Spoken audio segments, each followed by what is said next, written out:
Man, I told you guys, that Donald Trump was going for a third term. I told everyone, I said, this guy seems serious about this third term. And people keep telling me, oh, he can't go for a third term. Oh, and I look at them and I say, FDR, okay? I say FDR, all right? A guy, maybe you've heard of him, FDR. That's what I say. But Steve Bannon was on Bill Maher's podcast, or not even his podcast, his show. And he's talking about this pretty matter-of-factly. Check this out. Here it is, the Constitution. Can I read a passage to you? Amendment 22, no person shall be elected to the office of the president more than twice. And yet you keep talking about Trump's third. Maybe you should have this. Here, just put that.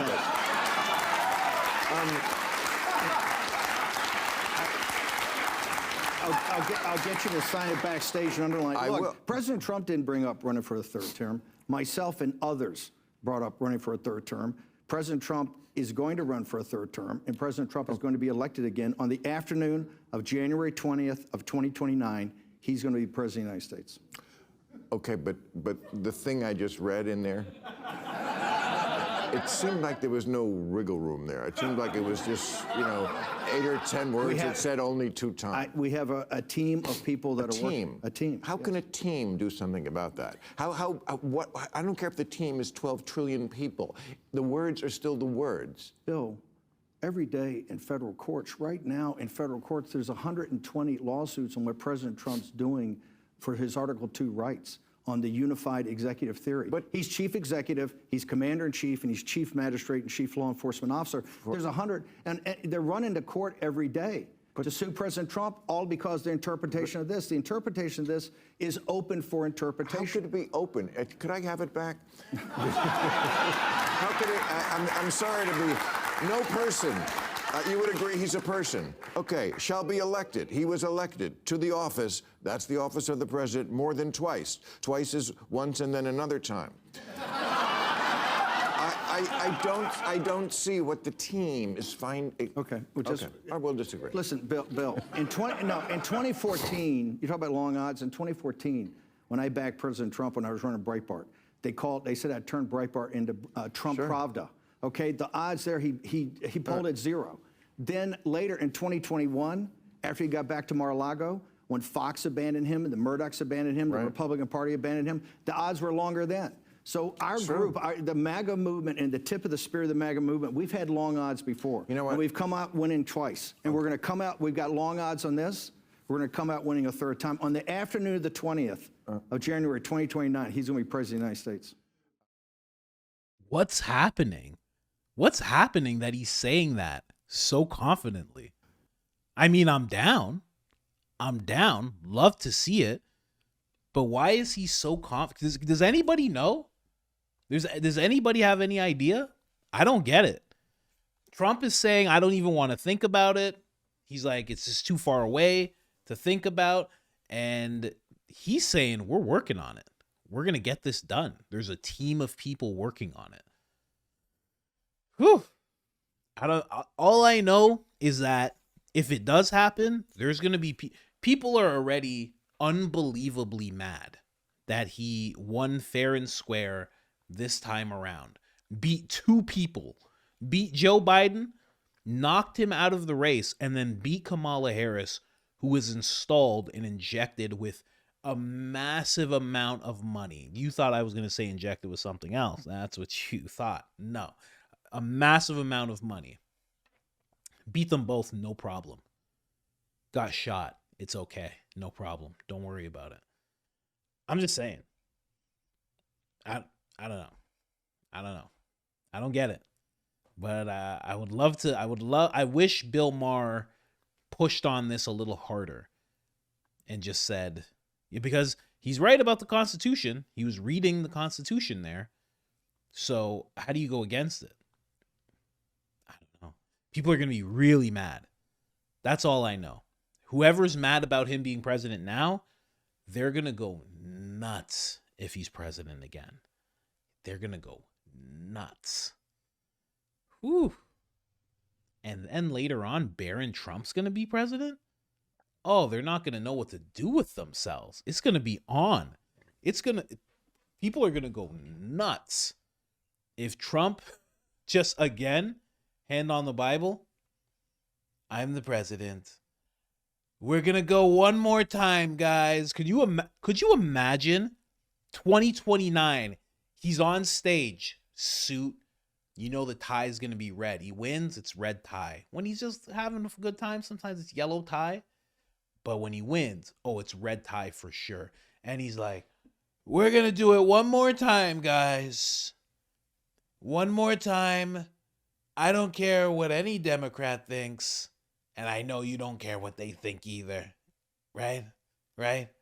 They're disgusting people. Who cares what disgusting people think? I don't know. I would be very happy, but I don't know. A lot of people, they end up saying that he's going to be too old at that point. At that point, he's what? I think he's going to be 81. 81. Listen, 81. But let me tell you something. If he's anything like he is now, you're good. We're not talking about a Biden 81. He's not going to be a Biden 81. He's going to be, if he's a Trump 81 and he's like Trump when he was 78, no problem. I think that's all right. If he's still hopping around doing interviews, I mean, he's the pace that he's on right now. And I'll tell you something else. If he's going to run for another term, he better conserve his energy because he's going at a crazy pace. Crazy pace. It's every day he's sitting with someone. Every day he's answering at least 100 questions a day this guy answers. Just press. Not even talking about the inner circle and everybody he has to talk to. Talking to world leaders constantly. It's just... And you can tell he's one of those guys that just loves doing it. If he's not doing this, he's going to jump right back into his company. He's just going to start doing that. He's just one of those dudes. He loves the deals. He loves the deals. He loves making things happen. You know, there's only so many people in this world that figure out that they can poke the universe. Like Steve Jobs said, you could poke the universe and it comes out the other side. There's only so many people that figure that out in life. And he's definitely one of them. He's figured it out and he understands that you go for it in life. You don't slow down. And I think, and in saying that, as I'm saying that, with that attitude, if he can, for some reason, through this team, win a third term and actually serve a third term, he will. Because he's going to be like, let's go. Let's go. Especially the people vote him in. People voted him in. He's going to be like, okay, let's do this. You guys voted. But the campaigning, here's the thing. The campaigning, people would be able to paint him as a dictator so easily. Because the Democrats would just go with this whole thing of he's breaking the law and he has no regard for the Constitution. They would just be going with that the whole time. Even if Steve Bannon and this team, even if they somehow figure it out and it's all on the up and up, the Democrats will still go with the whole narrative of this guy doesn't care. He'll never leave office. He's going to install his kids. Like they're going to compare him to Putin. They're going to compare him to every dictator that they've already compared him to. And it's just going to be a nonstop thing. So I don't know how he deals with that. I don't know how the campaign weathers that. But I know something. Everybody who voted for Trump last time, they're going to be like, oh, let's go. Oh, let's go. Because right now you're like, who am I going to vote? Who's the next guy? Right? You're hoping it's JD. You're hoping it's JD and Tulsi. That's what you're hoping for. Maybe you're hoping Don Jr. and JD. You're hoping for something like that. But if it's just Trump again. And my vice president this time is going to be Elon Musk. Let's do it, Elon. Forget about your stupid rockets, okay? And your garbage electric cars. I don't even like electric cars, okay? I like a motor, okay? I like something when you start it, you hear it. You know what I mean? And then Elon steps in. That'd be crazy. Another sign of end times. The NWO is coming. Nothing anyone can do. What is it? Is it though? I don't know. I don't know. I don't know if that's a sign of end times. It does, it doesn't seem like it would be a sign of end times, but like you're saying, NWO, you know, arguably, here's the thing. Here's the thing. When it comes to the New World Order, if you actually know about it, like a lot of people don't actually know about it. A lot of people don't know about George Bush Sr. looking into a television camera and saying, and when the New World Order starts, and when we win, and believe me, we'll win. When he said that, I got to go deeper. Okay. You got your tinfoil Speedo on. Good. I got to go deeper. That dude was related to Obama. Those dudes are related to Clinton. All of them are related. Obama, George Bush Jr., obviously George Bush Sr., Clinton. Going back far, there are dozens of presidents who have served, who are all related, and it's through the Queen. And the only one that's not, a couple of the first, Washington wasn't, things like that, but the only one in modern day times that's not is Donald Trump. So if there is any order that's trying to come into fruition, and I would say the NWO goes along with the Great Reset, and it goes along with Agenda 2030, and things of that nature, you can tell by the reaction to Trump that he's not a part of that. You can tell whatever bloodline that is, he doesn't have that blood. He's not a part of this whole thing. He wasn't invited to the party. You know?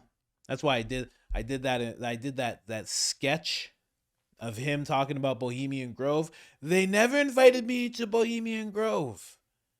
They're all wearing robes and they're dancing and singing. And I think to myself, I can sing. I would have done a little dance. But no one calls me. No one calls me. And I look at George Bush Jr. I say, where were you on Friday? Oh, he says, oh, I was visiting my mother. And I say, that's not true. In my head, I say it. Not true. You're at Bohemian Grove worshiping Moloch. I saw Moloch, big owl, just ridiculous with your father. They lied to me. He's not a part of it. Just saying. So I don't know. And you know what else I always think of? Because you always think of, you're talking about the NWO there, Agenda 2030, all of these things. Is there anyone on the other side scheming? Is there anyone on, it's all, at the end of the day, it's all good versus evil. Is there anyone on the good side that's scheming and saying, okay, we're going to do this, and then this is going to happen, or this and this? There has to be, right? There's never just things going on one side and not on the other. If there's evil afoot, then there's good lurking somewhere, ready to come out. If good times are there, there's some kind of evil that is looking to overtake it or to disturb it. So there has to be people on the good side of things scheming as well. I just don't know about it, You never hear about any good guy conspiracies. You never hear about that. And then you know what they do? They steal all the toothpaste and then they make sure that there's no fluoride in it. I know, these guys are crazy. They've been doing it for years. And you just got to look at the barcode. And if you see a 642, you know that's them. You never hear about any theories like that. You know what they do, man? They replace all the GMO produce with organic and they make sure no one knows, man. They've been feeding the country good stuff for the longest time, dude. You never hear that. But Trump might be that. Don't know for sure. If the world is a stage, then, it's hard to tell what's what and who's who, but he might be a part of that good side of things. Possibly. You never know. Anyway, let's move on. Let's move on here. What else we got?